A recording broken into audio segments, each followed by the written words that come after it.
गुप्त नवरात्रि सातवीं महाविद्या माता धूमावती की कथा। हरे कृष्णा, राधे राधे दोस्तों। आप सभी को गुप्त नवरात्रि की हार्दिक शुभकामनाएं।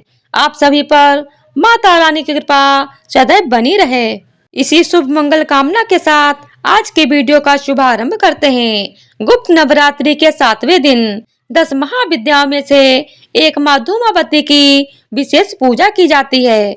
माँ धूमावती को तंत्र साधना, रहस्य, वैराग्य और आत्मज्ञान की देवी माना जाता है। उनका स्वरूप सामान्य देवी स्वरूप से बिल्कुल अलग है, जो सांसारिक मोह, आडंबर और आकर्षण से परे आध्यात्मिक सत्य को दर्शाता है। माँ धूमावती की साधना बाहरी सुख सुविधाओं के लिए नहीं, बल्कि आंतरिक शुद्धि, आत्मिक जागरण और जीवन के कष्टों से मुक्ति के लिए की जाती है। गुप्त नवरात्रि में की गई उनकी उपासना विशेष फलदायी मानी जाती है, क्योंकि यह साधना गूढ़, रहस्यमयी और आध्यात्मिक ऊर्जा से भरपूर होती है। माघ माह की गुप्त नवरात्रि का 7वां दिन साल 2026 में 25 जनवरी को रखा जाएगा। माँ धूमावती 10 महाविद्याओं में 7वीं महाविद्या है। उन्हें विधवा स्वरूप वाली देवी के रूप में जाना जाता है, जो सांसारिक आकर्षण, भोग विलास और भौतिक सुखों से पूर्णतः मुक्त स्वरूप का प्रतीक है। वे वैराग्य, त्याग, तपस्या और आत्मज्ञान की अधिष्ठात्री देवी मानी जाती हैं। माँ धूमावती जीवन के उस सत्य को दर्शाती हैं जहाँ व्यक्ति भ्रम, अहंकार और माया से ऊपर उठकर आत्मिक शांति की ओर बढ़ता है। उनका स्वरूप यह संकेत देता है कि संसार की चकाचौंध अस्थायी है और वास्तविक शक्ति आत्मा की शुद्धता में निहित है। माँ धूमावती का स्वरूप साधारण नहीं, बल्कि गूढ़ अर्थों से भरा हुआ है। उन्हें वृद्धा रूप में दर्शाया जाता है, जिनका शरीर धुएं के समान धूसर होता है। वे श्वेत वस्त्र धारण करते हैं और उनका वाहन कौवा माना जाता है। उनके हाथों में सूप, झाड़ू और ध्वज जैसे प्रतीकात्मक चिन्ह होते हैं, जो जीवन की क्षण भंगुरता, शुद्धि और त्याग का संदेश देते हैं। उनका स्वरूप यह दर्शाता है कि जीवन में दुख, पीड़ा और शून्यता भी आध्यात्मिक विकास का मार्ग बन सकती है। माँ धूमावती का महत्व इस बात में है कि वे व्यक्ति को सांसारिक बंधनों से मुक्त कर आत्मिक स्वतंत्रता की ओर ले जाती है। माँ धूमावती की पूजा सादगी, शुद्धता और मानसिक एकाग्रता के साथ की जाती है। गुप्त नवरात्रि के 7वें दिन प्रातः स्नान कर, स्वच्छ वस्त्र धारण कर पूजा स्थल को शांत और एकांत स्थान पर तैयार किया जाता है। देवी की प्रतिमा या चित्र को स्थापित कर धूप दीप जलाया जाता है। माँ धूमावती को सफेद पुष्प, धूप, ध्वज और साधारण भोग अर्पित किया जाता है।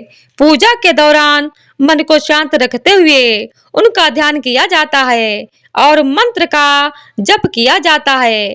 यह पूजा बाहरी आडंबर से अधिक आंतरिक साधना और भावनात्मक शुद्धता पर आधारित होती है। सुहागिन स्त्रियों के लिए माँ की पूजा और दर्शन वर्जित माना जाता है। माँ धूमावती के मंत्र साधना में विशेष प्रभावशाली माने जाते हैं। उनका बीज मंत्र और ध्यान मंत्र साधक के मन, विचार और चेतना को शुद्ध करने का कार्य करता है। माँ धूमावती का मंत्र जप साधक के भीतर की नकारात्मक ऊर्जा, भय, भ्रम और मानसिक अशांति को धीरे धीरे समाप्त करता है। माँ का मूल मंत्र है ओम धूम धूम धूमावती स्वाहा। माँ का सप्ताक्षर मंत्र है ओम धूम धूमावत्सः स्वाहा और शत्रु नाशक मंत्र है ओम हीम धूम धूम धूमावत्सः दूर जटे ठा ठा शत्रु विनाशक फट स्वाहा। मंत्र साधना से व्यक्ति के भीतर स्थिरता, धैर्य और आत्मिक शक्ति का विकास होता है, जिससे साधक जीवन की कठिन परिस्थितियों का सामना आत्मबल से कर पाता है। माँ की साधना कठिन है, इस कारण किसी योग्य गुरु की आज्ञा की आवश्यकता होती है। माँ धूमावती की पूजा से मिलने वाले लाभ। माँ धूमावती की उपासना से जीवन में स्थिरता और मानसिक संतुलन प्राप्त होता है। उनकी साधना से भय, तनाव, अवसाद और नकारात्मक विचारों से मुक्ति मिलती है।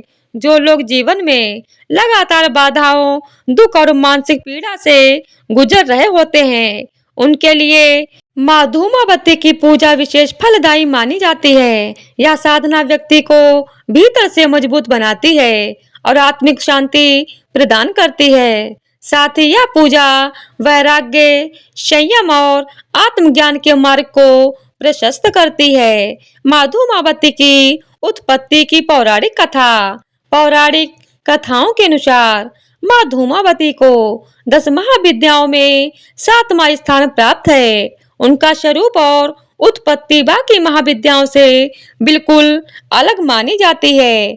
माँ धूमावती का प्रकट होना वैराग्य, तप, अभाव और जीवन के कठोर सत्य का प्रतीक है। कहा जाता है कि एक बार माता सती अपने पति भगवान शिव के साथ हिमालय में निवास कर रही थीं। एक दिन माता सती को अत्यधिक भूख लगी और उन्होंने शिव से भोजन की इच्छा प्रकट की, लेकिन उस समय भगवान शिव ध्यान में लीन थे और उन्होंने माता की बात पर ध्यान नहीं दिया। भूख से व्याकुल होकर माता सती ने शिव से कई बार आग्रह किया, लेकिन जब शिव की ओर से कोई उत्तर नहीं मिला, तो माता का स्वरूप उग्र हो गया।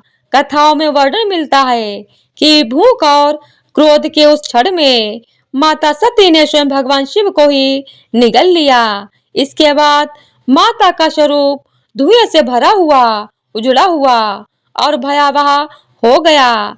जब शिव पुनः प्रकट हुए तो माता सती का यही रूप माँ धूमावती कहलाया। इस स्वरूप में ना तो सौंदर्य था और ना ही श्रृंगार, बल्कि जीवन के कष्ट, शून्यता और वैराग्य का भाव था। एक अन्य मान्यता के अनुसार जब माता सती ने स्वयं को यज्ञ कुंड में समर्पित किया, तब उनके धुएं से भरे स्वरूप से माँ धूमावती प्रकट हुई। इस कारण माँ धूमावती को विधवा, शोक और तपस्या का प्रतीक माना गया। उनका जीवन यह दर्शाता है कि संसार का हर सुख स्थायी नहीं होता और अतः व्यक्ति को सत्य, त्याग और वैराग्य की ओर जाना ही पड़ता है। माँ धूमावती का प्रकट होना यह भी बताता है कि जीवन में दुख, अभाव और अकेलापन भी आत्मिक विकास का मार्ग बन सकता है। इसीलिए तांत्रिक साधना में माँ धूमावती को विशेष स्थान दिया गया है और उन्हें कठिन परिस्थितियों में शक्ति देने वाली देवी माना जाता है। गुप्त नवरात्रि में माँ धूमावती की विशेष उपासना।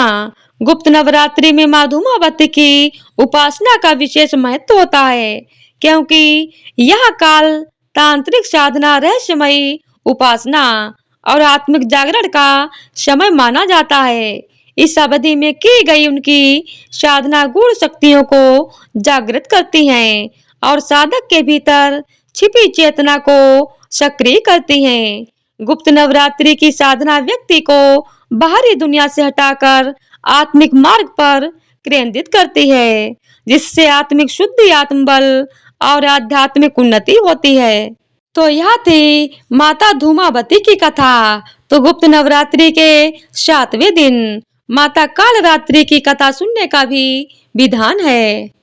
आज गुप्त नवरात्रि का 7वां दिन है और इस दिन माँ कालरात्रि की पूजा अर्चना करने का भी विधान है। मान्यता है कि माँ कालरात्रि की पूजा करने से व्यक्ति को सभी पापों से मुक्ति मिलती है और शत्रुओं का भी नाश होता है। माता का रंग काला होने के कारण इन्हें कालरात्रि कहा जाता है। तो आइए जानते हैं माँ कालरात्रि की व्रत कथा और आरती। देवी भागवत पुराण के अनुसार कालरात्रि को काली का ही रूप माना जाता है। काली माँ इस कलयुग से प्रत्यक्ष फल देने वाली हैं। काली, भैरव तथा हनुमान जी ही ऐसे देवी व देवता हैं जो शीघ्र ही जागृत होकर भक्त को मनोवांछित फल देते हैं। काली के नाम व रूप अनेक हैं, किंतु लोगों की सुविधा व जानकारी के लिए इन्हें भद्रकाली, दक्षिणा काली मातृकाली व महाकाली भी कहा जाता है।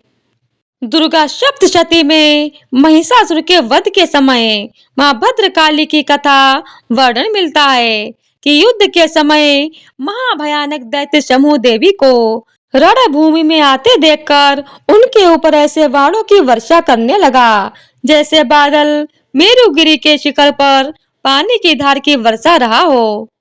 तब देवी ने अपने बाणों से उस बाण समूह को अनायासी काट कर उसके घोड़े और सारथियों को भी मार डाला। साथ ही उसके धनुष तथा अत्यंत ऊंची ध्वजा को भी तत्काल काट गिराया। धनुष कट जाने पर उसके अंगों को अपने बाणों से बींध डाला और भद्रकाली ने शूल का प्रहार किया। उससे राक्षस के शूलों के सैकड़ों टुकड़े हो गए। वह महादैत्य प्राणों से हाथ धो बैठा। तो इसी तरह से माँ कालरात्रि की कथा पूर्ण होती है। तो प्रेम से बोलिए जय माँ काली। तो अब आइए सुनते हैं माँ कालरात्रि की आरती। कालरात्रि जय जय महाकाली, काल के मुंह से बचाने वाली, दुष्ट संहारक नाम तुम्हारा, माँ चंडी तेरा अवतार, पृथ्वी और आकाश पे सारा, महाकाली है तेरा पसारा, खड़ग कपर रखने वाली, दुष्टों का लहू चखने वाली, कलकत्ता स्थान तुम्हारा, सब जगह देखूं तेरा नजारा, सभी देवता सब नर नारी गावे स्तुति सभी तुम्हारी, रक्त दंता और अन्नपूर्णा, कृपा करे तो कोई भी दुख ना कोई चिंता रहे बीमारी, ना कोई गम ना संकट भारी, उस पर कभी कष्ट ना आवे, महाकाली माँ जिसे बचावे, तू भी भक्त प्रेम से कह, काल रात्रि माँ तेरी जय हो। तो प्रेम से बोलिए काली मैया की जय हो। दष्टा कराल वदने शिरोमाला विभूषणे, चामुंडे मुंड मंथने, नारायणी नमस्तुते, या देवी सर्वभूतेषु दयारूपेण संस्थिता, नमस्तस्यै नमस्तस्यै नमस्तस्यै नमो नमः। जय माता दी। तो आज की वीडियो अगर आप लोगों को पसंद आई हो तो वीडियो को लाइक शेयर और चैनल को सब्सक्राइब कर दीजिएगा। धन्यवाद।